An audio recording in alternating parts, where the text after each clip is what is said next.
Welcome to my channel.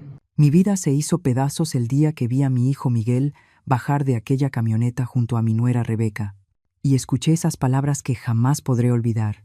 Esto es para nuestra casa nueva. Tú ya no necesitas esto. Entraron a mi propia casa como ladrones, llevándose mi televisión, mi refrigerador, mis muebles, incluso los cuadros que habían adornado mis paredes durante 30 años. Los vi irse con todo lo que tenía, pero cuando llegaron al portón de su casa nueva, algo hizo que frenaran de golpe y se quedaran paralizados. Nunca imaginé que mi propio hijo fuera capaz de tanta crueldad. Tengo 73 años, y durante los últimos 50 he vivido solo para él. Cuando su padre murió en aquel terrible accidente, Miguel tenía apenas 5 años. Me quedé viuda a los 23, con las manos vacías y el corazón roto. Recuerdo aquella noche lluviosa cuando regresé del hospital. Abracé a mi hijo entre lágrimas y le juré que nunca le faltaría nada. Qué tonta fui al creer que el amor de una madre siempre es devuelto. Trabajé día y noche como costurera en ese cuartito al fondo de la casa, en Guadalajara. Mis dedos estaban cubiertos de cicatrices por las agujas. Mis ojos se cansaban bajo la luz amarillenta y parpadeante del foco, pero daba cada puntada pensando en él. Mi máquina de coser se volvió mi única compañera. Ese sonido constante me arrullaba en las madrugadas mientras terminaba vestidos de 15 años, uniformes escolares, cortinas para los vecinos, todo para Miguel, siempre para Miguel. Cuando Miguel quiso estudiar ingeniería, no lo dudé ni un segundo. Vendí el anillo de diamantes que su padre me dio el día de nuestra boda, los aretes de oro que heredé de mi abuela, incluso el reloj que me regaló en nuestro primer aniversario. Todo se convirtió en dinero para sus libros, su inscripción en la universidad, sus gastos. Recuerdo perfectamente cuando fui a la casa de empeño, con las joyas envueltas en un pañuelo blanco. El hombre me ofreció 24,000 pesos por todo. Era poco para lo que valían sentimentalmente, pero suficiente para cubrir la primera colegiatura de Miguel. Durante esos 5 años de universidad, trabajé 12 horas diarias. Mis manos se deformaron, mis hombros se encorvaron, pero cada vez que Miguel me llamaba para contarme de sus clases, de sus proyectos, sentía que todo había valido la pena. «Mamá, estoy aprendiendo muchísimo», me decía emocionado. Yo sonreía mientras mis dedos sangraban por las heridas de la aguja. Las noches en que no podía dormir por el dolor, me levantaba a verlo estudiar y me sentía orgullosa de haberlo dado todo por él. Recuerdo con claridad el día en que se graduó. Yo llevaba mi vestido color vino, el único elegante que me quedaba después de haber vendido casi toda mi ropa para pagar sus gastos. Aplaudí hasta que me dolieron las manos cuando dijeron su nombre. Miguel se veía tan guapo con su toga negra, tan orgulloso, tan exitoso. Pensé que todo había valido la pena. «Gracias, mamá. Nunca lo habría logrado sin ti», me susurró al oído mientras posábamos para la foto que aún conservo en mi buró. Guardé esa imagen en el corazón como un tesoro, creyendo que era el inicio de un nuevo capítulo, uno en el que por fin podríamos disfrutar juntos los frutos de tanto sacrificio. Pero la vida tiene formas crueles de enseñarnos que las promesas se olvidan cuando aparecen nuevas prioridades. Miguel consiguió un excelente trabajo en una empresa constructora y comenzó a ganar más de 60,000 pesos al mes. Yo pensé que por fin podríamos arreglar esta casa vieja, quizá viajar un poco, conocer esos lugares con los que soñábamos cuando él era niño. «Pronto te voy a comprar una casa nueva», mamá me prometía cada vez que venía a verme. Pero las cosas no salieron como esperaba. Durante meses seguí remendando ropa ajena, guardando cada peso que ganaba, soñando con el día en que mi hijo me diría que ya no necesitaba trabajar. En lugar de eso, Miguel empezó a venir cada vez menos. Sus llamadas se volvieron esporádicas, y cuando hablábamos, se mostraba distante, como si yo fuera una molestia en su nueva vida exitosa. Sus visitas pasaron de ser semanales a mensuales, luego ocasionales. Siempre tenía una excusa: demasiado trabajo, proyectos importantes, juntas con clientes. Un día, llegó con una noticia que cambiaría todo para siempre. Tenía una sonrisa extraña, nerviosa, y las manos le temblaban mientras se sentaba en la vieja mesa de mi cocina. «Mamá, quiero que conozcas a alguien muy especial», dijo. Por un momento, mi corazón se llenó de esperanza. Pensé que por fin tendría una nuera que me ayudaría a cuidarlo, que me daría nietos para llenar de vida esta casa silenciosa. Qué equivocada estaba. La primera vez que vi a Rebeca supe, de inmediato, que había perdido a mi hijo para siempre. Miguel llegó esa tarde de domingo con una mujer alta, delgada, de cabello rubio perfectamente arreglado y uñas largas y rojas que parecían garras.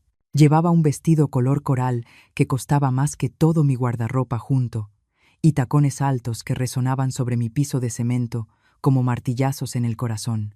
Desde el momento en que cruzó la puerta, sus ojos recorrieron mi humilde casa con una mirada de desprecio que ni siquiera intentó ocultar. «Mamá, ella es Rebeca», mi novia, dijo Miguel, con una voz que nunca le había escuchado, como si se disculpara por algo. Me limpié las manos en el delantal y extendí el brazo para saludarla. Pero apenas rozó mi mano con la punta de los dedos, como si temiera contagiarse de mi pobreza. «Mucho gusto, señora», murmuró sin mirarme a los ojos, mientras sacaba un pañuelo de su bolsa para limpiarse las manos después de tocarme. «Por favor, siéntense. Les preparo un café», dije, tratando de sonar alegre, aunque por dentro sentía una opresión en el pecho que no sabía explicar. Mientras el agua hervía en mi cafetera vieja, podía escuchar sus susurros desde la sala. «¿De verdad creciste aquí, Miguel?», preguntó ella en voz baja, pero lo suficientemente fuerte para que yo escuchara. «Es temporal, amor. Ya sabes que estamos ahorrando para nuestra casa», respondió mi hijo con una voz llena de vergüenza que me partió el alma. Cuando regresé con el café en mis mejores tazas, las pocas que quedaban de mi juego de porcelana, Rebeca las miró como si fueran recipientes sucios. «Gracias, pero no tomo café», dijo, empujando la taza con la mano. «¿Tienes té verde orgánico o agua mineral importada?». Mi corazón se hundió, porque sabía que no tenía nada de lo que pedía. «Solo tengo agua de la llave», murmuré, sintiéndome pequeña en mi propia casa. «Ah, no te preocupes. No tengo sed», respondió con una sonrisa falsa que no llegaba a sus ojos fríos. Durante esa primera visita, Rebeca no dejó de hacer comentarios hirientes disfrazados de preguntas inocentes. «¿Hace cuánto no pintas la casa? ¿Este sofá es antiguo? ¿No tienes aire acondicionado?». Cada palabra era una bofetada que mi hijo no intentó detener. Al contrario, Miguel se veía avergonzado y me miraba como si yo fuera culpable de no tener una casa más presentable para su novia perfecta. «Miguel me dijo que trabajas como costurera», comentó Rebeca, observando mis manos callosas y manchadas por años de trabajo. «Qué pintoresco. Debe ser difícil sobrevivir con eso hoy en día». Su tono era condescendiente, como si hablara con una niña pequeña. «Me va bien. Gracias», respondí, intentando mantener mi dignidad, aunque por dentro me sentía humillada. «Bueno, al menos Miguel ya no necesita que lo mantengas, ¿verdad? Ahora gana lo suficiente para cuidarse solo». Esas palabras fueron como un puñal en el corazón. Durante años soñé con el día en que Miguel fuera independiente, pero nunca imaginé que eso significaría que yo sería desechable en su vida. «Mi mamá siempre será importante para mí», murmuró Miguel, pero su voz sonó débil, sin convicción. Rebeca tomó su brazo de manera posesiva y sonrió. «Claro, amor, pero ya es hora de que empieces tu propia familia, ¿no crees?». Los meses siguientes fueron una tortura lenta y constante. Rebeca logró aislar a Miguel de mí poco a poco. Primero fueron las visitas. «No podemos ir este domingo, amor. Tenemos planes», le decía cada vez que él mencionaba venir a verme. Luego vinieron las llamadas. «Miguel está muy ocupado. Señora Magdalena. Luego le digo que le marque», respondía ella cuando yo marcaba su teléfono. Y después llegaron las mentiras, las manipulaciones sutiles que fueron envenenando la mente de mi hijo contra mí. «Tu mamá depende demasiado de ti», Miguel la escuché decir una vez, cuando creían que yo no estaba cerca. «Una madre que de verdad ama a su hijo quiere verlo volar. No lo ata con culpas ni necesidades». Mis manos temblaban mientras fingía lavar los platos, sintiendo cómo esas palabras venenosas se clavaban en mi alma. «Tienes que pensar en nuestro futuro. No puedes seguir siendo un hijo de mamá para siempre». Poco a poco, Miguel empezó a cambiar conmigo. Sus abrazos se volvieron mecánicos, sus sonrisas, forzadas, sus visitas, una obligación más que un gusto. Cuando hablábamos por teléfono, siempre parecía tener prisa por colgar. «¿Cómo estás, hijo?», le preguntaba. «Bien, mamá. Ocupado. Luego te llamo». Pero esas llamadas llegaban cada vez con menos frecuencia. La primera vez que Rebeca vino sola a mi casa fue un martes por la mañana. Yo estaba cosiendo un vestido de novia, trabajando en un bordado delicado que me tomaría semanas terminar, cuando escuché el sonido de sus tacones frente a mi puerta. «Hola, suegra», dijo con esa sonrisa falsa que ya conocía. «Necesito hablar contigo de algo importante». Mi corazón empezó a latir más rápido, porque su tono no presagiaba nada bueno. «Es sobre Miguel», y yo comenzó, sentándose apenas en la orilla del sillón, cuidando no tocar los cojines ya gastados. «Nos vamos a casar pronto y estamos viendo casas para comprar. Encontramos una preciosa, de 3 recámaras, con un jardín grande, en una colonia muy exclusiva». Mis ojos se llenaron de lágrimas de alegría, porque pensé que venía a invitarme a la boda, quizá a pedirme que participara en los preparativos. «¡Qué maravilla!», exclamé, dejando a un lado la costura. «¿Cuándo es la boda? ¿En qué puedo ayudar?». Pero la sonrisa de Rebeca se volvió más fría, más calculadora. «Bueno, precisamente de eso quiero hablarte, suegra. Verás, la casa cuesta mucho dinero, cuesta 4 millones de pesos, y aunque Miguel gana bien, necesitamos hacer algunos ajustes en nuestros gastos».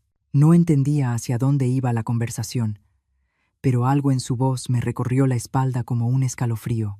«Miguel gasta mucho dinero viniendo a verte, comprándote cosas, preocupándose por ti», continuó con una voz dulce pero venenosa, «y necesitamos cada peso para nuestro futuro juntos. Una madre que realmente ama a su hijo querría verlo prosperar, ¿no crees?». «Claro que quiero ver a Miguel feliz», respondí, confundida. «Siempre he querido lo mejor para él».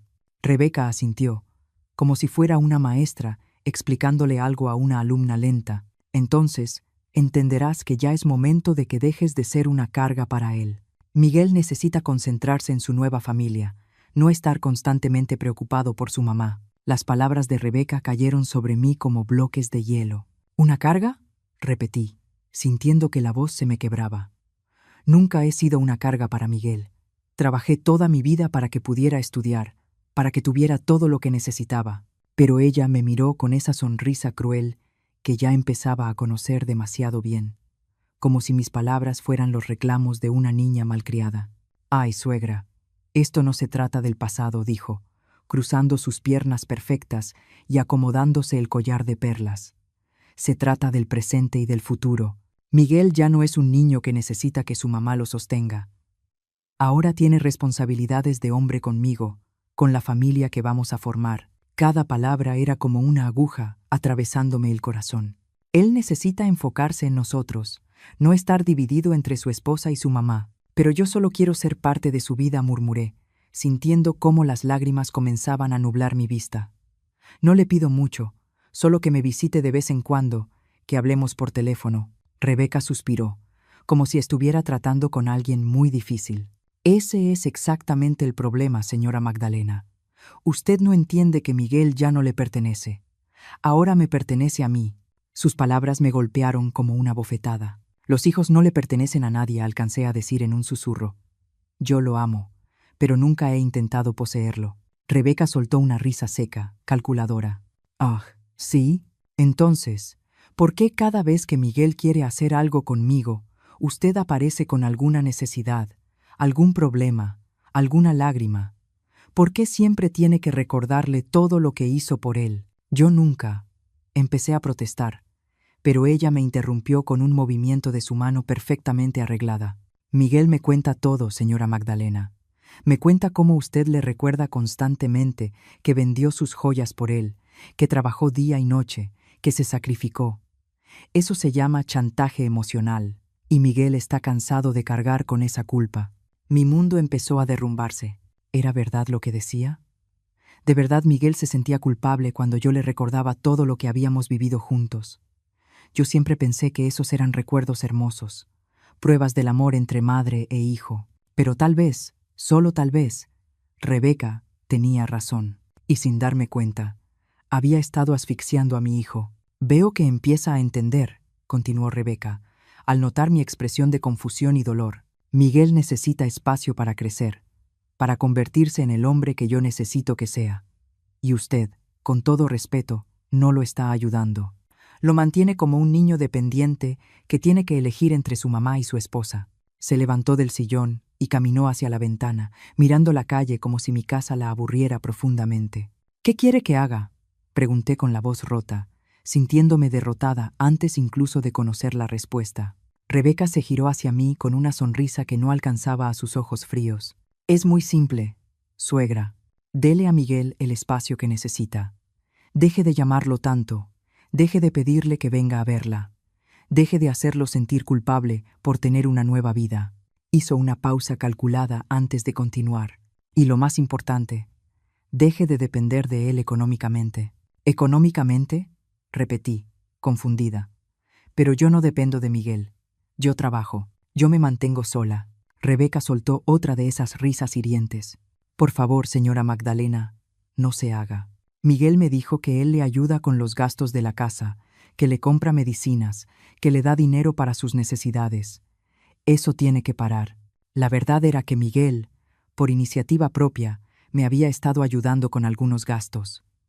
Cuando se descompuso mi calentador el invierno pasado, él insistió en comprarme uno nuevo. Cuando me enfermé de gripa y necesité medicamentos caros, fue a la farmacia sin que yo se lo pidiera. «Me ayuda porque él quiere», murmuré, débilmente. «Yo nunca le he pedido nada». «Eso es lo que usted cree», respondió Rebeca, con crueldad. «Pero Miguel me dice que se siente obligado a cuidarla, porque usted siempre le recuerda lo sola que está, lo difícil que es para una mujer de su edad salir adelante». «Eso también es manipulación emocional, señora Magdalena». Me quedé en silencio, sintiendo que cada palabra me rompía por dentro. ¿Era cierto que yo había estado manipulando a mi hijo sin darme cuenta? Mis lágrimas, mis preocupaciones, nuestros recuerdos compartidos eran de verdad una forma de chantaje. Empecé a dudar de todo, de cada conversación que había tenido con Miguel, de cada momento que habíamos compartido. «Veo que lo está pensando», dijo Rebeca con satisfacción, como una depredadora que sabe que su presa está herida. «Eso es bueno. Significa que de verdad ama a Miguel y quiere lo mejor para él». Se acercó y puso su mano fría sobre mi hombro. «Si de verdad lo ama, déjelo ir. Déjelo ser feliz conmigo». «¿Y si hago eso?», pregunté, con la voz apenas audible. «Si me hago a un lado, si dejo de llamarlo, si rechazo su ayuda, ¿él será feliz?». Rebeca sonrió como si hubiera ganado una batalla importante. «Claro que sí. Miguel y yo vamos a construir una vida hermosa juntos. Tendremos hijos, una casa propia, viajes, aventuras, todo lo que él merece después de tantos años de sacrificio». «¿Y yo?», murmuré, sintiendo que el corazón se me partía en 1000 pedazos. «¿Qué va a hacer de mí?». Por primera vez, la máscara de Rebeca se resbaló un poco, y pude ver la verdadera frialdad de su alma. «Usted ya vivió su vida, señora Magdalena. Tuvo a su esposo, tuvo a su hijo, cumplió su papel como madre. Ahora es momento de dejar que Miguel viva la suya». Caminó hacia la puerta con pasos seguros, como si acabara de cumplir una misión exitosa. Antes de irse, se volteó por última vez.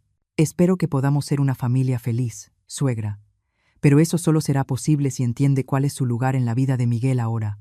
Y con esas palabras salió de mi casa, dejándome sola con un silencio que se sentía como una tumba. Me senté en mi sillón durante horas, viendo cómo la luz del día se iba apagando lentamente mientras procesaba cada palabra que Rebeca había dicho.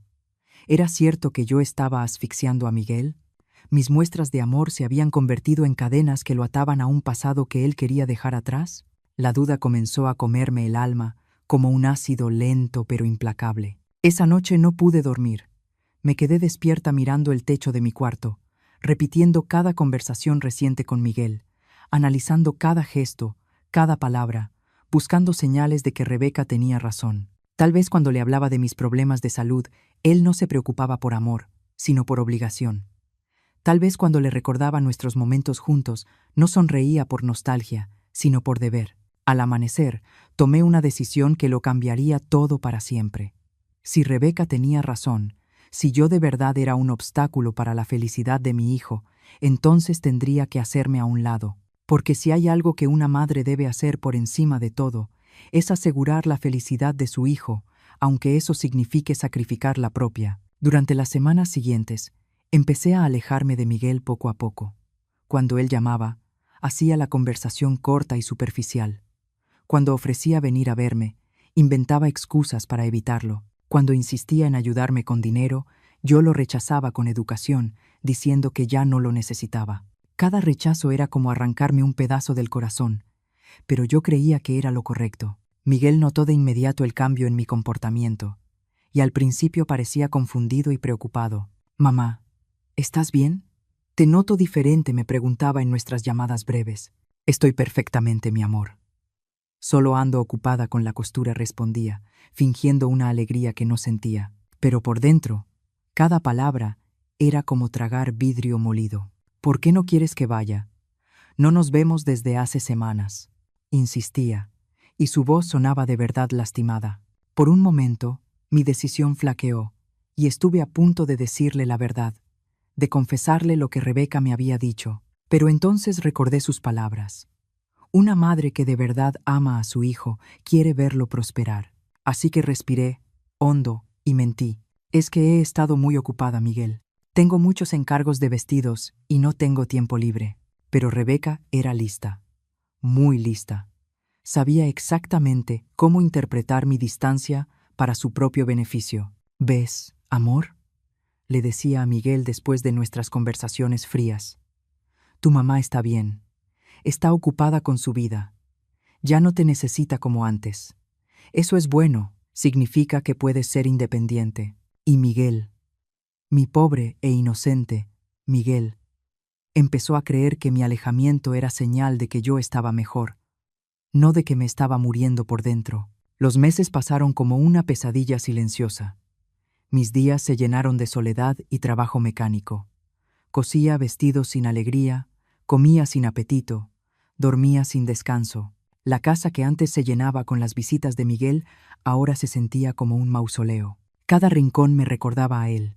La silla donde se sentaba a contarme de su trabajo, la mesa donde comíamos juntos los domingos, la foto de su graduación que seguía en mi buró como un recordatorio de tiempos más felices. Fue por esos días cuando Miguel llegó un día con una noticia que, aunque era esperada, me destrozó por completo. «Mamá, Rebeca y yo nos vamos a casar en 3 meses», anunció con una sonrisa que intentaba verse feliz, pero no lograba esconder cierta tristeza. «¿No me vas a felicitar?». Forcé la sonrisa más grande que pude y lo abracé. «Claro, mi amor. Estoy muy feliz por ti. Rebeca es una chica especial. Quiero que sepas que aunque me case, tú siempre vas a ser importante para mí», murmuró Miguel contra mi hombro durante ese abrazo, que yo sabía que quizás sería de los últimos. Cerré los ojos y grabé en mi memoria el olor de su cabello, el calor de su abrazo, el sonido de su respiración. «Lo sé, mi amor, y yo quiero que seas muy feliz con ella». La boda se llevó a cabo en un salón elegante en el centro de la ciudad. Yo llegué sola, con mi mejor vestido color violeta, el que cosí especialmente para la ocasión. Me senté en la primera fila, pero me sentí como una extraña en la celebración de la vida de mi propio hijo. Rebeca estaba radiante con su vestido blanco de diseñador, uno que costaba más de lo que yo ganaba en un año. Miguel se veía guapo con su smoking, pero durante toda la ceremonia evitó mirar hacia donde yo estaba sentada. En la recepción me quedé en la mesa que me asignaron, comiendo en silencio mientras veía a mi hijo bailar con su nueva esposa. Varias veces intenté acercarme para felicitarlos, pero siempre había un grupo de amigas de Rebeca rodeándolos. Gente elegante hablando de viajes a Europa, inversiones, casas en colonias exclusivas. Yo no encajaba en ese mundo, y lo sabía. «Suegra, qué bueno que pudo venir», dijo Rebeca cuando por fin logré acercarme. Su sonrisa era perfecta para las cámaras, pero sus ojos me mandaron un mensaje claro. «Ya cumpliste tu papel. Ahora te puedes ir». «Felicidades», alcancé a decir, abrazándola brevemente. «Espero que sean muy felices». «Oh, sí lo seremos», respondió con una seguridad que me heló hasta los huesos. «Miguel y yo tenemos tantos planes juntos». Después de la boda, las visitas de Miguel se volvieron todavía más esporádicas. «Estamos muy ocupados arreglando la casa nueva», me explicaba cuando yo lo llamaba. «Rebeca quiere que todo esté perfecto antes de mudarnos por completo». Yo asentía y fingía entender, pero por dentro sentía que estaba perdiendo a mi hijo pedazo a pedazo, como si con cada día que pasaba se alejara más del niño que una vez sostuve en mis brazos, el que me prometió que siempre estaríamos juntos. La casa nueva de la que Miguel hablaba con tanto orgullo se convirtió en el símbolo de todo lo que yo no había podido darle. Tiene 3 recámaras, mamá, un patio grande y una cochera para 2 autos, me decía emocionado. La estamos arreglando poco a poco. Rebeca tiene muy buen gusto para estas cosas. Cada descripción era como una puñalada, porque me hacía consciente de lo pequeña, lo vieja, lo inadecuada que era mi casa humilde en comparación. ¿Y cuándo se mudan?, le pregunté un día, aunque una parte de mí no quería saber la respuesta. En 2 meses, respondió Miguel. Ya tenemos casi todo listo. Solo nos faltan algunos electrodomésticos y algunos muebles. Hubo un silencio incómodo en la conversación, como si quisiera decir algo más, pero no se atreviera. ¿Pasa algo, mi amor?, pregunté, sintiendo un nudo en el estómago. Bueno, mamá, Rebeca y yo hemos estado hablando, comenzó, con una voz que sonaba ensayada. Nos dimos cuenta de que tienes muchas cosas en tu casa que ya no usas, cosas que nos podrían servir para empezar nuestra nueva vida. Mi corazón empezó a latir más rápido, porque presentí hacia dónde iba la conversación. ¿Qué tipo de cosas?, murmuré. Pues, tu televisión es muy grande para una sola persona, ¿no crees? Y tu refrigerador también. Rebeca dice que una persona mayor no necesita un refri tan grande. Sus palabras eran como cuchillos hundiéndose en mi alma. Y tienes esos cuadros tan bonitos en la sala que quedarían perfectos en nuestra casa nueva. Papá los compró con tanto amor, y Rebeca cree que sería bonito que siguieran en la familia. Me quedé en silencio varios segundos, procesando lo que mi hijo me estaba pidiendo.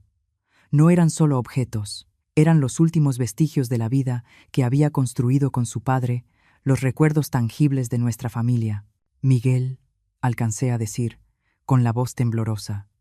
Esas cosas son todo lo que me queda de tu papá, de nuestra vida juntos. Pero, mamá, no es como si te las fuéramos a robar, respondió con una risita nerviosa que me partió el corazón. Siempre puedes venir a visitarnos y verlas. Además, ¿no te da gusto saber que estarán con tu hijo? Sus palabras eran exactamente las que Rebeca le había enseñado a decir. Podía sentir su influencia venenosa en cada sílaba. ¿Y si no quiero dárselas?, pregunté en un susurro, aunque sabía que ya había perdido la batalla antes de empezarla. Miguel suspiró, como si estuviera tratando con una niña caprichosa. Mamá, no seas egoísta. Rebeca y yo estamos empezando una vida juntos. Necesitamos toda la ayuda posible. Tú ya viviste tu vida. Ahora nos toca a nosotros.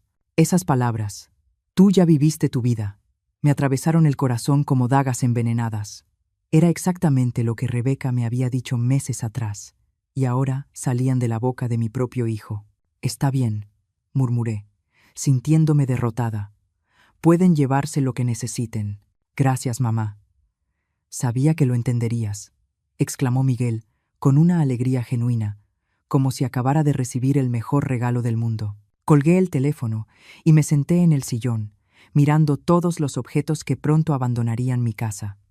La televisión, donde Miguel y yo veíamos películas los domingos por la tarde. El refrigerador que su padre compró cuando Miguel era pequeño, diciéndome, para que a nuestra familia nunca le falte comida. Los cuadros que habíamos elegido juntos en nuestro primer aniversario de bodas, cuando todavía creíamos que teníamos toda una vida para llenar las paredes de recuerdos. Esa noche no pude pegar un ojo. Me quedé despierta imaginando cómo sería mi casa después de que Miguel y Rebeca se llevaran todo. Sin la televisión, las noches serían aún más silenciosas y solitarias. Sin el refrigerador, tendría que comprar comida día con día, como una anciana indefensa. Sin los cuadros, las paredes quedarían desnudas, sin alma, como un recordatorio constante de todo lo que había perdido. Pero lo que más dolía era saber que esos objetos cargados de tantos recuerdos amorosos ahora adornarían la casa de una mujer que me despreciaba. Los días siguientes fueron una mezcla de ansiedad y tristeza anticipada. Cada vez que miraba mis pertenencias, sentía que me estaba despidiendo de viejos amigos que pronto se irían para siempre. Acaricié la superficie de la televisión, recordando las tardes en que Miguel y yo veíamos sus caricaturas favoritas cuando era niño. Abrí y cerré la puerta del refrigerador, pensando en todas las comidas que preparé ahí para mi familia. Me senté frente a los cuadros, tratando de memorizar cada detalle, cada color, cada pincelada que alguna vez llenó mi casa de vida. Miguel no volvió a llamar durante esas 2 semanas. Supongo que estaba ocupado organizando la mudanza, o tal vez Rebeca le había dicho que era mejor no hablar conmigo hasta que llegara el día de llevarse las cosas. La incertidumbre me carcomía. No sabía exactamente cuándo vendrían, qué se llevarían además de lo que habíamos acordado, ni si Miguel vendría solo o con su esposa. Mientras tanto, traté de mantenerme ocupada con la costura, pero mis manos temblaban tanto que varias veces tuve que deshacer costuras enteras porque me habían quedado torcidas. Mi concentración estaba fragmentada, mi corazón hecho pedazos y mis ojos constantemente nublados por lágrimas que se negaban a dejar de caer. Las clientas empezaron a preguntarme si me sentía bien, porque mi trabajo ya no tenía la calidad de siempre. «Señora Magdalena, ¿está enferma?», me preguntó doña Linda, mi vecina de al lado, cuando se encontró conmigo en el mercado. Llevaba días sin comer bien y había bajado varios kilos, lo cual se notaba en mi rostro demacrado. «No, no estoy enferma», mentí, intentando sonreír. «Solo un poco cansada del trabajo». Pero Linda me conocía desde hacía años y podía ver que algo más profundo me estaba consumiendo. «¿Y Miguel?», comentó mientras escogíamos verduras en el puesto de siempre. «No lo he visto por aquí últimamente. Se casó hace poco», alcancé a decir, sin que la voz se me quebrara del todo. «Está muy ocupado con su nueva vida». Linda asintió con comprensión, pero pude ver en sus ojos que había captado toda la tristeza que yo intentaba ocultar. «Los hijos crecen y forman sus propias familias», murmuró, apretándome el brazo con cariño. «Pero eso no significa que dejen de amarnos». Si tan solo supiera la verdad, pensé mientras regresaba a casa cargando una bolsa del mandado que sentía como si pesara 1 tonelada. Si supiera que mi hijo estaba a punto de vaciar mi casa, que su esposa me había hecho entender que ya no era bienvenida en su vida, que cada día me sentía más invisible y desechable. Pero no podía decírselo a nadie, porque decirlo en voz alta lo haría demasiado real, demasiado doloroso. El día llegó un martes por la mañana. Escuché el sonido del camión antes de verlo, ese ruido metálico y ensordecedor que anunciaba que el momento que tanto había temido había llegado. Me asomé por la ventana y vi a Miguel bajar de la cabina junto a 2 hombres que no conocía, seguramente los trabajadores que había contratado para la mudanza. Rebeca llegó en su propio coche, un sedán color plata que estacionó justo detrás del camión. El corazón me latía con tanta fuerza que pensé que se me iba a salir del pecho. Las manos me sudaban cuando abrí la puerta para recibirlos, intentando armar una sonrisa que no engañaría a nadie. «Hola», mi amor, alcancé a decir cuando Miguel se acercó a saludarme. Su abrazo fue rápido y mecánico, como el de alguien que cumple con una obligación social más que un gesto de amor. «Hola, mamá. Trajimos ayuda para que sea más rápido», dijo, señalando a los 2 hombres que ya estaban bajando correas y cuerdas del camión. «No queremos molestarte mucho tiempo». Sus palabras, aunque supuestamente consideradas, sonaron como si mi presencia fuera en efecto una molestia que quería minimizar lo más posible. Rebeca se acercó vestida con unos jeans ajustados y una blusa color dorado que combinaba con sus aretes de diamantes. Llevaba el cabello recogido en una cola perfecta y unos lentes oscuros caros que no se quitó ni siquiera al entrar a mi casa. «Hola», suegra, me saludó con esa sonrisa falsa que ya conocía tan bien. ¡Qué emoción! Por fin vamos a darle buen uso a todas estas cosas. «Señora, ¿por dónde empezamos?», preguntó uno de los trabajadores, dirigiéndose a Rebeca, no a mí, como si ella fuera la dueña de mis pertenencias. «Primero», la televisión respondió, caminando hacia la sala como si fuera una compradora evaluando mercancía en una tienda.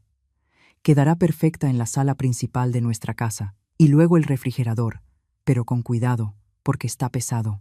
Me quedé paralizada en la entrada de mi propia casa, viendo cómo esos extraños empezaban a desmontar la televisión que había sido el centro de tantas noches familiares. Miguel ayudaba desconectando cables, pero evitaba mirarme. Era como si mi presencia lo incomodara, como si yo fuera un recordatorio incómodo de algo que prefería olvidar. «¿Y estos cuadros?», preguntó Rebeca, señalando las pinturas que el padre de Miguel había comprado con tanto amor. «Son preciosos. Van a verse hermosos en el comedor de nuestra casa nueva. Se acercó a uno de ellos, un paisaje de montañas que había colgado en esa pared durante más de 20 años, y lo tocó como si ya le perteneciera. «Tengan cuidado, son muy delicados», murmuré, encontrando mi voz por primera vez desde que habían llegado. Mi esposo los compró en nuestra luna de miel. Rebeca me miró por encima de sus lentes oscuros, con una expresión que mezclaba impaciencia y condescendencia. «No se preocupe, suegra. Vamos a cuidarlos muy bien. Además, así seguirán siendo parte de la familia». «Pero no serían parte de mi familia», pensé con amargura. Serían decoración en la casa de una mujer que había hecho todo lo posible por borrarme de ella. Cada vez que Miguel los viera, ya no recordaría a su padre ni nuestros momentos juntos. Recordaría la nueva vida que había construido sin mí. Los trabajadores siguieron desmontando mis pertenencias con eficiencia profesional, pero yo sentía que estaban desmantelando mi alma pedazo a pedazo. La televisión fue lo primero en salir, cargada por dos hombres que no tenían idea de cuántas tardes de películas había visto ahí con mi hijo. Luego vinieron los cuadros, envueltos en cobijas como si fueran cuerpos preparados para un entierro. «Esto es para nuestra casa nueva. Tú ya no necesitas esto», escuché decir a Rebeca mientras supervisaba el traslado del refrigerador. Sus palabras resonaron en mi cabeza como un recordatorio doloroso de todo lo que había perdido. Ya no necesitaba la televisión porque ya no tenía con quién ver películas. Ya no necesitaba el refrigerador grande porque ya no iba a cocinar para una familia. Ya no necesitaba los cuadros porque ya no tenía recuerdos hermosos que conservar. Miguel por fin se acercó cuando los trabajadores estaban subiendo las últimas cosas al camión. «Mamá, de verdad te agradezco que nos estés ayudando», dijo, evitando mirarme a los ojos. «Esto significa mucho para nosotros, sobre todo para Rebeca. Está muy emocionada con la decoración de la casa. Me alegra que seas feliz», alcancé a decir, aunque cada palabra me quemaba la garganta. «Eso es lo único que importa». Miguel asintió con alivio, como si hubiera tenido miedo de que yo armara una escena o cambiara de opinión a último momento. «Eres la mejor mamá del mundo», murmuró, dándome otro abrazo rápido. «Te prometo que pronto vendremos a visitarte». Pero los dos sabíamos que esa promesa estaba vacía. Era una cortesía social, no una intención real. Rebeca ya había logrado su objetivo. Había conseguido que Miguel se alejara de mí por voluntad propia, y ahora se había llevado los últimos restos físicos de nuestra vida juntos. No había razón para que regresaran a esa casa vacía donde ahora vivía una mujer mayor que ya había cumplido su función en sus vidas. Los vi subir al camión y al coche, listos para partir hacia su nueva vida, llena de mis recuerdos convertidos en decoración. Miguel me saludó con la mano desde la ventana del camión, y por un instante vi en su rostro una sombra de la misma tristeza que yo sentía. Tal vez, en lo más profundo de su corazón, él también sabía que algo valioso entre nosotros se había roto para siempre. El camión arrancó con el rugido del motor, ahogando cualquier palabra de despedida que yo hubiera querido decir. Los vi alejarse por la calle, llevándose no solo mis pertenencias, sino también los últimos pedazos de la familia que alguna vez fuimos. Me quedé de pie en la puerta de mi casa, ahora silenciosa y sin vida, sintiendo como si acabara de presenciar mi propio funeral. Cuando cerré la puerta después de ver desaparecer el camión a lo lejos, el silencio que llenó mi casa fue ensordecedor. Era un silencio que nunca antes había conocido, tan profundo y vacío que parecía tener peso propio. Mis pasos resonaban contra las paredes desnudas, como fantasmas de una vida que ya no existía. Los rectángulos descoloridos en la pared, donde los cuadros habían colgado durante décadas, parecían heridas abiertas que gritaban la ausencia de todo lo que había dado sentido a ese lugar. Caminé hasta la cocina y el espacio vacío donde antes estaba mi refrigerador me golpeó como una bofetada. Durante más de 20 años, ese rincón había sido el corazón de mi casa. Ahí guardaba la comida que compraba pensando en Miguel. Ahí enfriaba sus bebidas favoritas para cuando venía de visita. Ahora solo era un cuadrado de piso más limpio que el resto, una marca fantasmal de lo que alguna vez fue mi vida familiar. La sala se veía tristemente vacía sin la televisión. El mueble donde había estado por tantos años ahora se veía desnudo y sin propósito, cubierto por una capa ligera de polvo que marcaba exactamente el lugar donde estuvo el aparato. Me senté en mi sillón viejo, la única pieza grande de muebles que no se llevaron, y miré el espacio vacío donde Miguel y yo solíamos ver las noticias juntos cada noche, donde él me contaba de su día mientras cenábamos. Las primeras noches fueron las más duras. Sin el sonido familiar de la televisión, la casa se llenó de ruidos que yo nunca había notado. El tic-tac del reloj de pared, que ahora parecía ensordecedor, los crujidos de la madera vieja acomodándose, el susurro del viento colándose por las ventanas mal selladas. Cada sonido me sobresaltaba y me recordaba lo sola que estaba, lo vulnerable que me había vuelto sin esas cosas familiares que me daban una sensación de normalidad. Comer se volvió una tortura diaria. Sin refrigerador, tenía que comprar porciones pequeñas de comida fresca todos los días, lo que significaba caminar al mercado con mi carrito, como una anciana indefensa. Las verduras se echaban a perder rápido con el calor. La leche se agria en unas cuantas horas, y muchas veces terminaba comiendo pan duro con té, porque no tenía ni la energía ni las ganas de cocinar solo para una persona. Doña Linda, mi vecina, fue la primera en notar los cambios. «Magdalena, ¿qué pasó con tu televisión?», me preguntó cuando vino una tarde a pedirme un poco de azúcar. «Siempre veo la luz en la noche».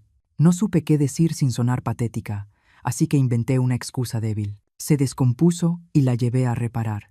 Pero Linda tenía ojos de águila y había visto el camión aquel martes por la mañana. «¿Y tu refrigerador también se descompuso?», preguntó, mirando hacia la cocina con curiosidad creciente. Sus preguntas me ponían nerviosa porque no quería que nadie supiera la verdad humillante de lo que había pasado. Estoy remodelando la cocina», mentí, torpemente. «Miguel me va a ayudar a escoger nuevos aparatos». La mentira me supo amarga en la boca, pero era mejor que admitir que mi propio hijo me había dejado sin lo básico para vivir con dignidad. Las noches se volvieron interminables. Sin una televisión que me distrajera, me quedaba sentada en la oscuridad, porque hasta los focos me parecían demasiado brillantes en esa soledad absoluta. Mis pensamientos se volvieron un torbellino de reproches. ¿De verdad había sido una madre posesiva, como decía Rebeca? ¿Había asfixiado a Miguel con mi amor al grado de que necesitó alejarse por completo de mí solo para poder respirar? Repetía una y otra vez cada conversación de los últimos años, analizando cada palabra, cada gesto, buscando señales de que él se sentía cargado por mi presencia. Tal vez, cuando le contaba de mis problemas de salud, él lo interpretaba como manipulación.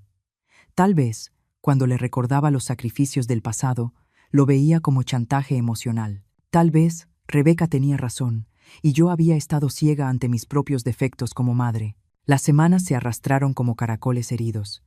Miguel no llamó ni una sola vez para preguntar cómo estaba, si necesitaba algo o simplemente para saludar. Su silencio era más doloroso que cualquier palabra cruel que pudiera haber dicho.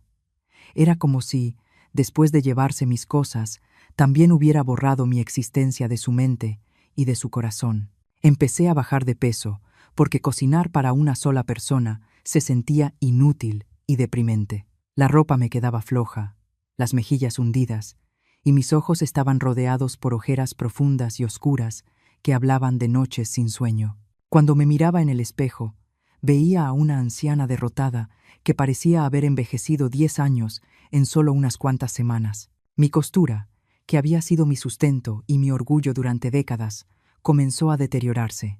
Las manos me temblaban tanto de tristeza que no podía hacer puntadas derechas. Los ojos, llenos de lágrimas, no lograban enfocarse en los detalles finos. Varias clientas se quejaron de la calidad de mi trabajo y algunas cancelaron sus encargos, llevándose sus telas con otra costurera. «Señora Magdalena, este dobladillo está totalmente chueco», dijo una mujer que vino por el vestido de su hija. «Y estos botones están mal alineados. Esto no es el trabajo de calidad que usted acostumbra». Sus palabras fueron como sal en una herida abierta, porque tenía razón. Mi trabajo se había vuelto descuidado, un reflejo del caos emocional que llevaba dentro. La pérdida de ingresos por mi costura defectuosa me hundió en una espiral aún más profunda de desesperación. No solo había perdido a mi hijo y mis cosas más queridas, ahora también estaba perdiendo mi capacidad de sostenerme económicamente. Los pocos ahorros que tenía se agotaban rápido, comprando comida día con día sin poder guardar nada. Una noche, Mientras estaba despierta en mi cama, escuchando los sonidos aterradores de la casa vacía, tomé una decisión desesperada. Alcancé el teléfono y marqué el número de Miguel. El corazón me latía tan fuerte que pensé que él podría escucharlo a través de la línea. El teléfono sonó una vez, 2, 3, hasta que por fin contestaron. «Bueno», respondió la voz de Rebeca, fría, molesta por la llamada a esas horas. «Rebeca». «Soy Magdalena», murmuré, sintiendo que el valor se me deshacía. «Necesito hablar con Miguel, por favor». Hubo un silencio largo, calculado, antes de que ella respondiera. «Miguel está ocupado, señora Magdalena. ¿Para qué lo necesita?» «Es que necesito ayuda con algunas cosas», admití, humillada pero desesperada. «Sin el refrigerador no puedo guardar comida, y sin la televisión las noches son muy largas. Y, señora Magdalena», me interrumpió Rebeca, con un tono que mezclaba impaciencia y condescendencia. «Creímos que usted había entendido que Miguel necesita espacio para enfocarse en su nueva vida. Solo necesito hablar con él 5 minutos», supliqué, odiándome por sonar tan patética. «Es mi hijo. Tengo derecho a...» «Miguel está dormido», me cortó de golpe. «Y mañana tiene un día muy pesado en el trabajo. Además, usted misma nos dijo que no necesitaba esas cosas. No puede cambiar de opinión ahora». La línea se cortó antes de que yo pudiera responder, dejándome con el teléfono en la mano y el corazón hecho pedazos. Rebeca había contestado el teléfono de Miguel como si fuera su guardiana personal, decidiendo quién podía hablar con él y quién no. Y yo, su propia madre, había sido clasificada como una molestia a la que había que filtrar y bloquear. Esa noche lloré hasta quedarme sin lágrimas, sintiendo que mi alma se desgarraba en pedazos irreparables. No solo había perdido a mi hijo, había perdido mi dignidad, mi hogar, mi sustento y mi razón de vivir. Me había convertido en una anciana invisible y desechable, cuya única función había sido criar y sacrificarse por un hijo que ahora la veía como un estorbo en su vida perfecta. Los días se volvieron semanas, y las semanas meses de una existencia que apenas podía llamar vida. Me despertaba cada mañana sin propósito, arrastrando los pies descalzos sobre el piso frío de mi casa vacía. El espejo del baño me devolvía la imagen de una mujer que ya no reconocía, demacrada, con el cabello gris desordenado, los ojos hundidos y sin vida, como si el alma se hubiera ido escapando lentamente y solo quedara un cascarón vacío. Mis ahorros se acabaron por completo 3 meses después de que Miguel se llevó mis aparatos. Sin poder conservar comida fresca y con mi trabajo de costura empeorando cada día, apenas ganaba para comprar pan y leche. Algunas noches me iba a la cama con el estómago vacío, escuchándolo rugir de hambre, mientras me convencía de que al día siguiente todo iba a mejorar. Pero cada amanecer traía la misma realidad cruel, una anciana abandonada luchando por sobrevivir en una casa que se había convertido en su prisión. La humillación llegó a su punto más bajo cuando doña Linda me llevó un plato de comida casera. «Magdalena, te hice pollo con arroz. Pensé que te gustaría», dijo con una sonrisa que no lograba esconder la preocupación en sus ojos. Yo sabía que había notado mi pérdida de peso, mis mejillas hundidas, la forma en que la ropa me colgaba como un trapo sobre un esqueleto. «No tenías por qué molestarte», murmuré, sintiendo que se me llenaban los ojos de lágrimas. «No es molestia, Magdalena. Para eso son los vecinos», respondió Linda, entregándome el plato humeante. El aroma del pollo con arroz me hizo salivar de inmediato, y el estómago me rugió tan fuerte que las dos lo escuchamos. «¿Cuándo fue la última vez que comiste bien?», preguntó con suavidad, pero con firmeza. No pude contestar, porque la verdad era demasiado humillante. Hacía 3 días que no comía nada más que pan seco y té. Esa noche, mientras saboreaba cada cucharada del pollo con arroz como si fuera el manjar más exquisito del mundo, entendí que había tocado fondo. Me había convertido en una anciana que dependía de la caridad de sus vecinos porque su propio hijo la había abandonado. La ironía era amarga. Durante años me sacrifiqué para que Miguel nunca pasara hambre, y ahora era yo la que se iba a dormir con el estómago vacío, mientras él cenaba en su casa nueva, con sus aparatos nuevos y con su esposa, la misma que me había empujado lejos. Fue en ese tiempo de desesperación absoluta cuando llegó la carta que cambiaría mi vida para siempre. Era un sobre elegante, de papel grueso color crema, con mi nombre escrito en una caligrafía perfecta que no reconocí de inmediato. El remitente era de un despacho de abogados en el centro de Guadalajara, a unas cuadras de la catedral, y eso me llenó de pánico, porque pensé que quizá había olvidado deudas o algún problema legal que yo no entendía. Lo abrí con las manos temblorosas, esperando una demanda o un aviso de desalojo, pero lo que encontré me dejó completamente sin aliento. Era una carta formal de un abogado llamado el señor Martínez, pero adjunta venía otra carta, personal, escrita con una letra que reconocí de inmediato, aunque no la había visto en más de 50 años. El corazón empezó a latirme con tanta fuerza que pensé que se me iba a salir del pecho cuando leí la firma al final. Vicente Herrera, mi querida Magdalena. La carta comenzaba con esa caligrafía elegante que me llevó de golpe a cuando yo tenía 17 años. Después de tantos años buscándote, un investigador privado que contraté por medio de mi licenciado, por fin logró encontrarte. No sabes cuántas noches he pensado en ti, cuántas veces me he preguntado qué fue de la mujer más hermosa y de mejor corazón que he conocido en mi vida. Sé que han pasado décadas desde que nos separamos, y sé que ambos tomamos caminos distintos, pero nunca, ni un solo día, dejé de amarte. Las manos me temblaban tanto que tuve que sentarme para seguir leyendo. Vicente había sido mi primer amor, mi novio de adolescencia, el hombre con el que soñé casarme antes de conocer al padre de Miguel. Pero la vida nos separó cuando él se fue a estudiar medicina a otra ciudad, y yo me quedé aquí cuidando a mi madre enferma. Después, supe que se había casado con una doctora, que tenía una clínica muy exitosa y que había formado una familia. Nunca pensé que, después de tantos años, todavía se acordara de mí. Hace 2 años perdí a mi esposa. Después de una larga batalla contra el cáncer, continuaba la carta. Fue una mujer maravillosa y fuimos felices juntos, pero su partida me hizo reflexionar sobre el tiempo que nos queda y las oportunidades que dejamos escapar. Durante su enfermedad, me confesó que sabía que una parte de mi corazón siempre había pertenecido a otra mujer, a mi primer amor, a quien nunca pude olvidar del todo. Las lágrimas comenzaron a rodar por mis mejillas mientras leía sus palabras. Después de tantos años sintiéndome invisible, desechable, no amada, alguien me estaba escribiendo para decirme que había pensado en mí durante décadas. Mi esposa me hizo prometer que, después de su muerte, buscaría la felicidad que merecía, aunque eso significara encontrar a esa mujer del pasado que nunca terminó de salir de mi corazón.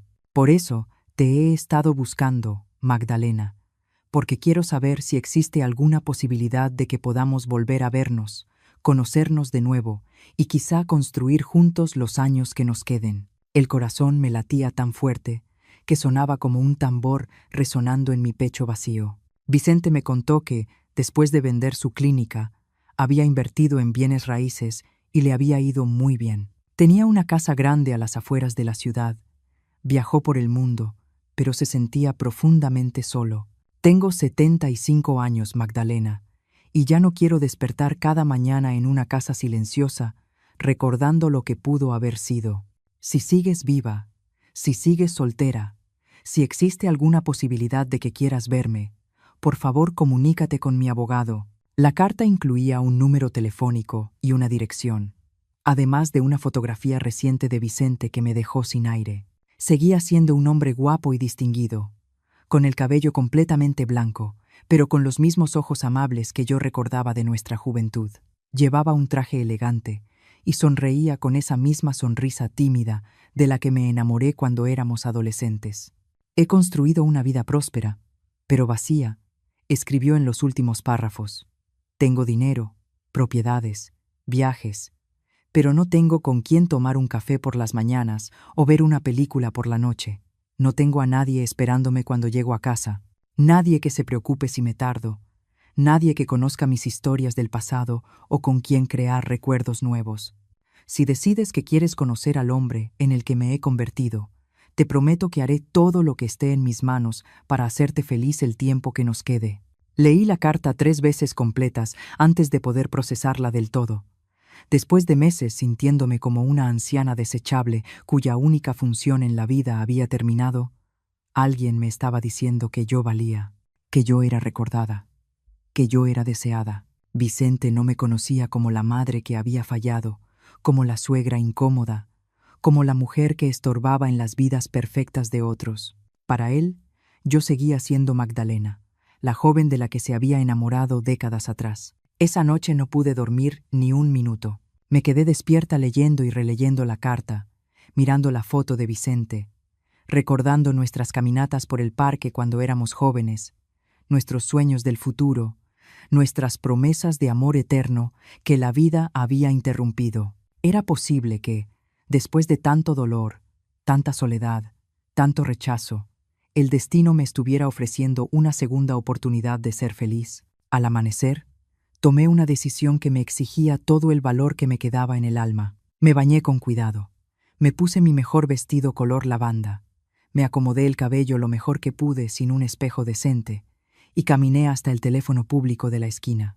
Con las manos temblorosas, marqué el número del señor Martínez que venía en la carta. «Buenos días. Habla Magdalena Morales», dije cuando contestaron. «Recibí una carta del señor Vicente Herrera y me gustaría verlo». Del otro lado de la línea, escuché un suspiro de alivio y alegría. «Señora Morales, al señor Herrera le va a dar muchísimo gusto saber que usted llamó.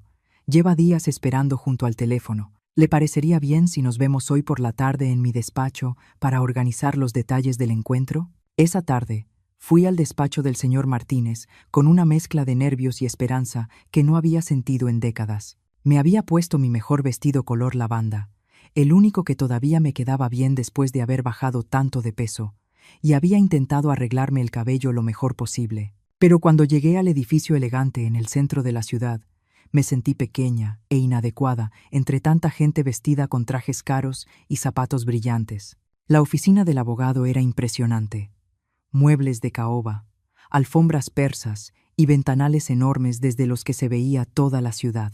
Me senté en una silla de cuero que probablemente costaba más que todos mis muebles juntos, sintiendo cómo mis manos sudorosas manchaban ese material tan fino. «Señora Morales», dijo el señor Martínez, con una sonrisa genuina. «No sabe lo feliz que me da conocerla. El señor Herrera me ha hablado tanto de usted que siento que ya la conozco». «¿De verdad? ¿De verdad quiere verme después de todos estos años?», pregunté, con la voz temblorosa. El abogado asintió con entusiasmo. «Señora, en mis 30 años de carrera he visto muchas historias, pero rara vez he visto a alguien tan conmovido como el señor Herrera. Cuando le dije que la habíamos encontrado, lloró de alegría. Literalmente lloró. Sus palabras me llenaron el corazón con una calidez que había olvidado que existía. «El señor Herrera quiere invitarla a cenar mañana por la noche en el Hotel Palacio», continuó el abogado, entregándome un sobre elegante. «Aquí está la dirección y todos los detalles. Él se encargará de todo, el transporte, la cena, todo lo que necesite». Abrí el sobre y encontré no solo la invitación formal, sino también un cheque por 10,000 pesos. «¿Qué es esto?», murmuré, confundida. «El señor Herrera insiste en que se compre un vestido nuevo para la ocasión», explicó el abogado con suavidad. «Dice que quiere que se sienta como una reina, como siempre debió sentirse». Se me llenaron los ojos de lágrimas, porque hacía muchísimo tiempo que nadie se preocupaba por mi bienestar, por mi felicidad, por hacerme sentir especial. «No puedo aceptar esto», murmuré, mirando el cheque. «Es demasiado». «Señora Morales», dijo el abogado, inclinándose hacia mí con expresión seria. «El señor Herrera es un hombre muy rico, pero más importante aún, es un hombre que ha esperado más de 50 años por este momento. Por favor, permítale consentirla un poco. Se lo ha ganado después de esperar tanto tiempo». Sus palabras me convencieron no por el dinero, sino por el amor genuino que se reflejaba en cada gesto de Vicente. Salí del despacho con el corazón lleno de emociones encontradas. Por primera vez en meses sentía esperanza, pero también terror. ¿Y si Vicente se decepcionaba al verme? Yo ya no era la muchacha de 17 años de la que se había enamorado. Tenía 73 años, arrugas, el cabello canoso, las manos deformadas por años de costura y trabajo duro. ¿Qué podría ver en mí un hombre exitoso que seguramente podía elegir a cualquier mujer? Pero decidí no sabotear esa oportunidad con mis inseguridades. Al día siguiente, fui al centro comercial más elegante de la ciudad, un lugar al que nunca había entrado porque todo estaba fuera de mi presupuesto. Con el cheque de Vicente en el bolso, entré a una boutique que vendía vestidos para ocasiones especiales. «Buenos días. ¿En qué puedo ayudarla?», me preguntó una vendedora joven y elegante, mirándome al principio con cierto desdén, probablemente pensando que no tenía dinero para comprar nada en esa tienda. «Necesito un vestido para una cena muy especial», dije con más seguridad de la que en realidad sentía. Algo elegante, pero adecuado para una mujer de mi edad. La vendedora me mostró varios vestidos, y cuando vio que estaba dispuesta a gastar dinero de verdad, su actitud cambió por completo. Me ayudó a probarme un vestido color coral precioso, que realzaba mi piel y disimulaba mi delgadez.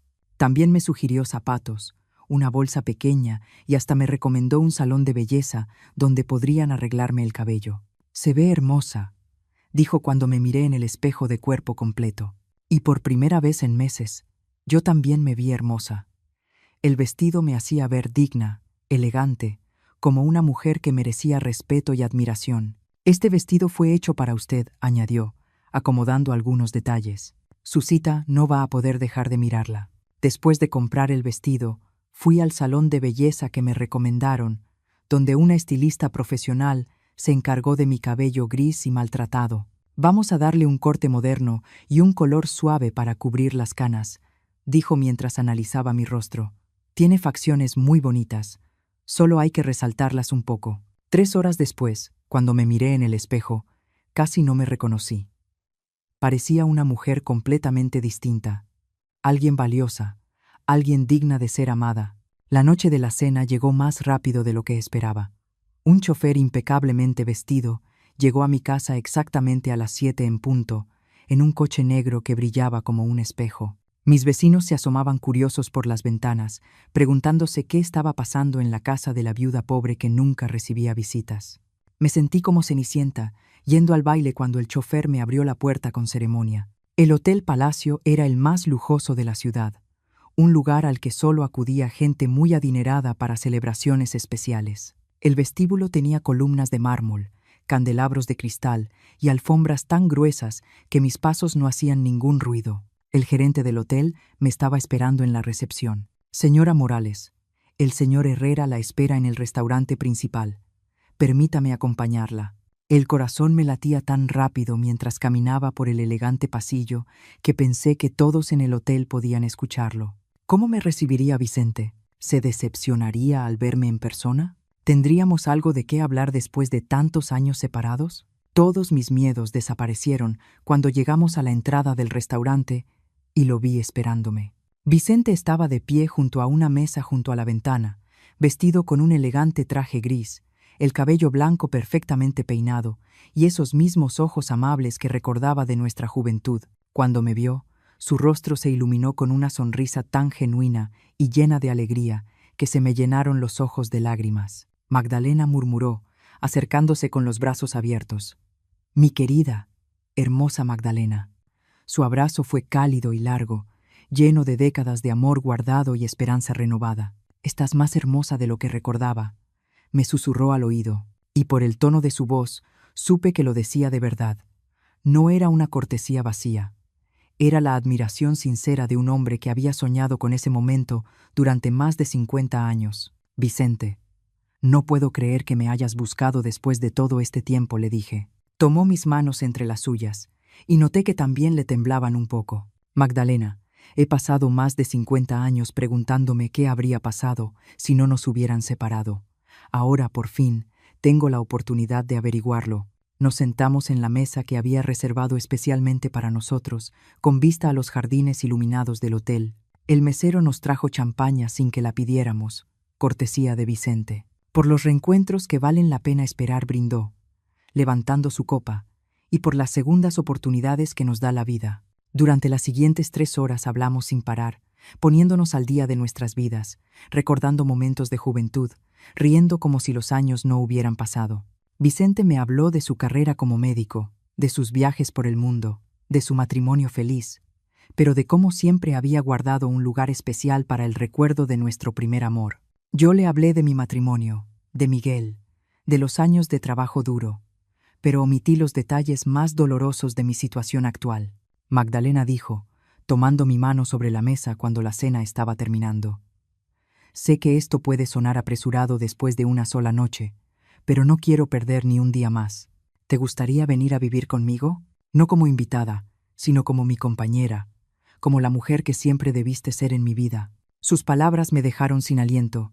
Vivir con él. Después de una vida de sacrificios, soledad y de sentirme invisible y desechable, un hombre maravilloso me estaba ofreciendo no solo amor, sino una nueva vida llena de dignidad y respeto. Vicente, murmuré, sintiendo que las lágrimas empezaban a correr por mis mejillas. No sé qué decir. Esto parece un sueño. Entonces di que sí, respondió con suavidad, apretando mi mano. Magdalena, tengo una casa grande que se siente vacía sin la persona correcta para llenarla de vida. Tengo más que suficientes recursos, así que nunca más tendrás que preocuparte por dinero. Pero más importante aún, tengo un corazón que ha estado esperando volver a casa contigo durante más de 50 años. Sus palabras fueron como un bálsamo sanador para mi alma herida. Esa noche, Vicente me llevó a conocer su casa, una mansión preciosa a las afueras de la ciudad, con jardines enormes, fuentes de agua y habitaciones llenas de arte y libros. Esta sería tu habitación, me dijo, mostrándome una suite completa con balcón y vista al jardín. Pero espero que algún día, cuando te sientas lista, compartas la mía, su respeto por mis tiempos, su delicadeza, su manera de hacerme sentir una reina después de años de sentirme una mendiga. Me hicieron llorar. Sí, dije finalmente, sorprendiéndome a mí misma por la firmeza de mi voz. Sí, quiero vivir contigo, Vicente. Quiero intentar ser feliz otra vez. Su sonrisa iluminó toda la habitación, y cuando me abrazó, sentí como si hubiera encontrado el hogar que había estado buscando toda mi vida sin saberlo. Los días siguientes fueron como vivir en un cuento de hadas. Vicente mandó a su personal a mi antigua casa para empacar mis pocas pertenencias y llevarlas a la mansión. Me compró ropa nueva, me llevó a restaurantes elegantes y me mostró la ciudad como si yo fuera una turista visitando un lugar mágico. Quiero recuperar el tiempo perdido, decía cada vez que yo protestaba por su generosidad. Quiero darte todo lo que siempre debiste tener, pero la vida tiene formas curiosas de cerrar los círculos. 3 semanas después de mudarme con Vicente, mientras desayunábamos en el jardín de nuestra casa, recibí una llamada que volvería a cambiarlo todo. Era Miguel, y por primera vez en meses su voz sonaba desesperada. «Mamá, mamá, ¿dónde estás?», gritó al teléfono, con pánico evidente. «Fui a tu casa y está vacía. Los vecinos me dijeron que te mudaste, pero no saben a dónde. ¿Estás bien? ¿Dónde estás viviendo?». La ironía era cruel. Durante meses había rezado por una llamada suya, y ahora que por fin llegaba, ya no la necesitaba. «Estoy bien, Miguel», respondí con una calma que incluso a mí me sorprendió. «Estoy viviendo con alguien muy especial». Hubo un largo silencio al otro lado de la línea, como si Miguel no pudiera procesar lo que acababa de escuchar. «¿Con alguien quien...?» «Mamá, ¿qué está pasando?» «Con Vicente Herrera», respondí, sintiendo una extraña satisfacción al ver cómo se invertían los papeles. Una persona maravillosa que me ama y me valora como yo merezco ser valorada. La respiración de Miguel se volvió entrecortada, como si estuviera teniendo un ataque de pánico.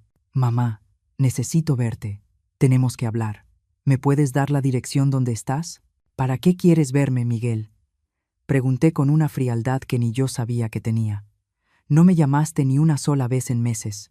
Cuando intenté contactarte, tu esposa me colgó. ¿Qué es lo que de pronto es tan urgente?». Escuché sollozos del otro lado de la línea y por un momento mi corazón de madre se ablandó. Pero Vicente me tomó la mano, dándome fuerza. «Mamá, por favor.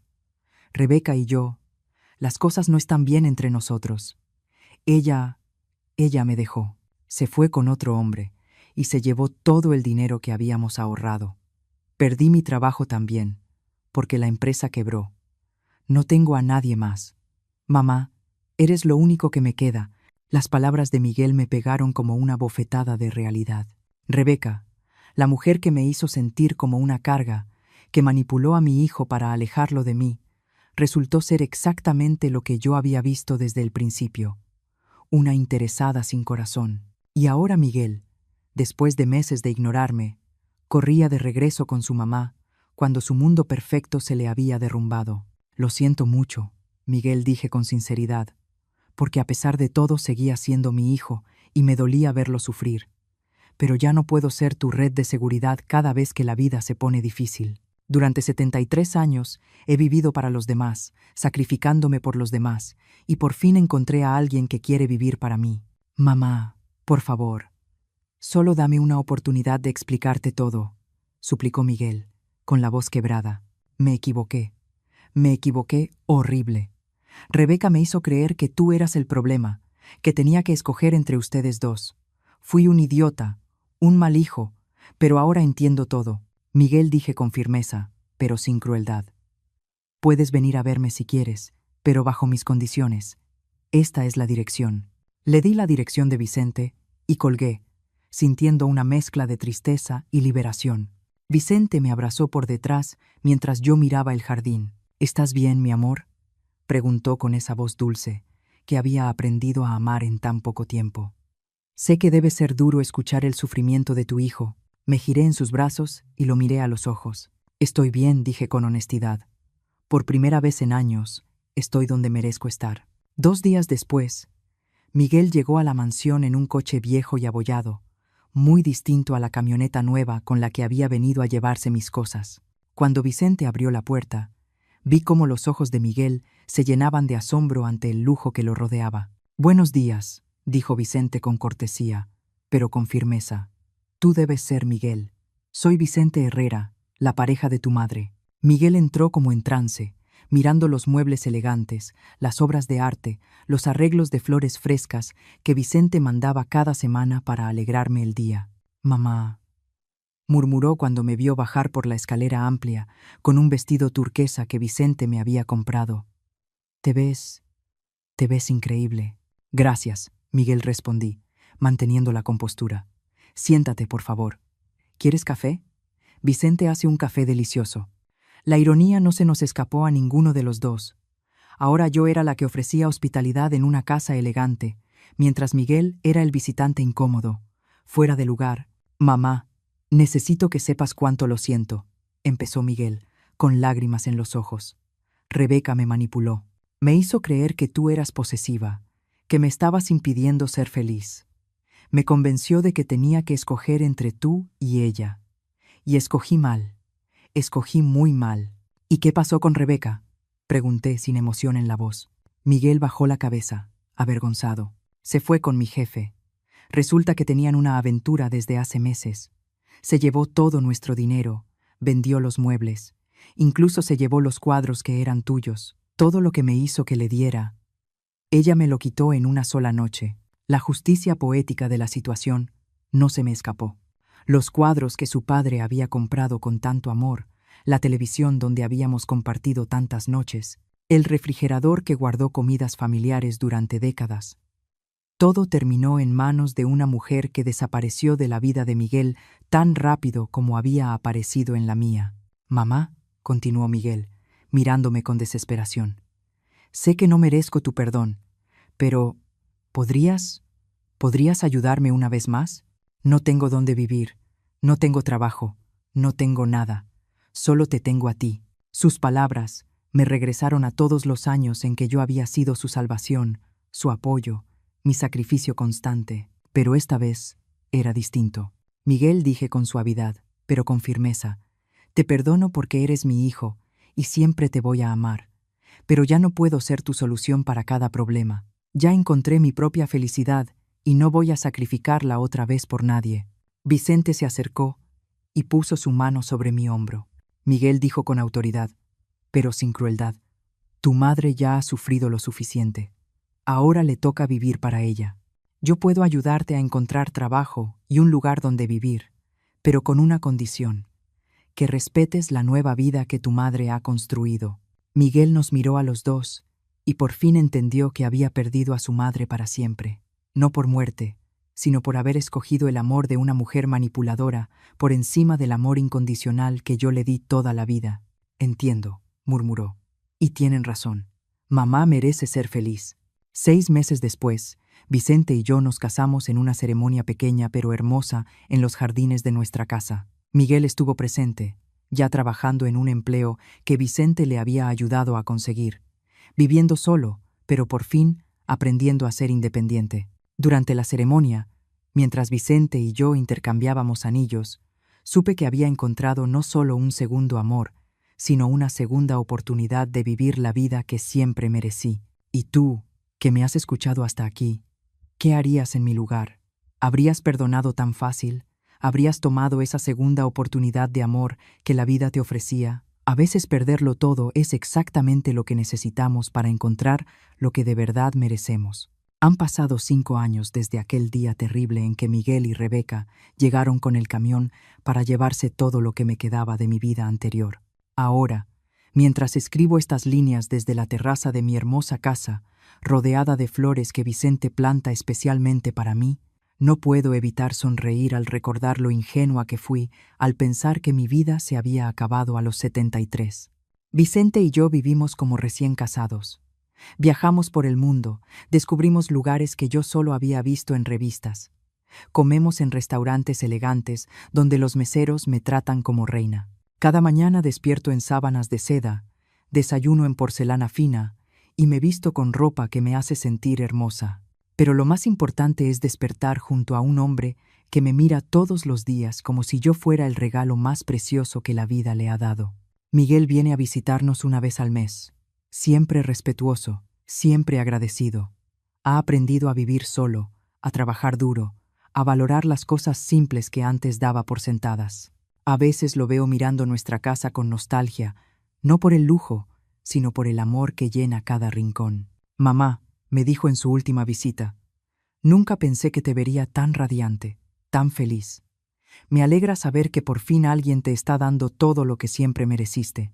Rebeca, según supimos por casualidad, perdió todo el dinero que le robó a Miguel en malas inversiones y ahora vive en un departamento pequeño, trabajando como secretaria. El hombre por el que dejó a mi hijo la abandonó cuando se le acabó el dinero. La vida tiene formas perfectas de entregar justicia sin que tengamos que levantar un dedo para vengarnos. Hace unos meses, Vicente propuso algo que me llenó el corazón de alegría. Magdalena, ¿te gustaría que ayudáramos a otras mujeres que están pasando por lo que tú pasaste? Ahora tenemos una fundación que ayuda a mujeres mayores abandonadas por sus familias. Les damos apoyo financiero y emocional, y les recordamos que nunca es tarde para empezar de nuevo. Doña Linda, mi vecina de antes, viene seguido de visita y no deja de decirme que parezco otra persona. Magdalena, tienes la piel brillante, los ojos vivos, caminas derechita como reina dice, riéndose. ¿Cuál es tu secreto? Y yo siempre le doy la misma respuesta. El secreto es estar con alguien que te ama por quien eres, no por lo que puedes dar. La casa vieja donde viví tantos años de soledad ahora está rentada a una familia joven con niños pequeños. A veces paso por ahí de camino al mercado y escucho risas saliendo por las ventanas. Veo ropa de niños colgada en el patio, huelo comida casera. Me da gusto saber que esas paredes que antes vieron mi tristeza ahora guardan la felicidad de otros.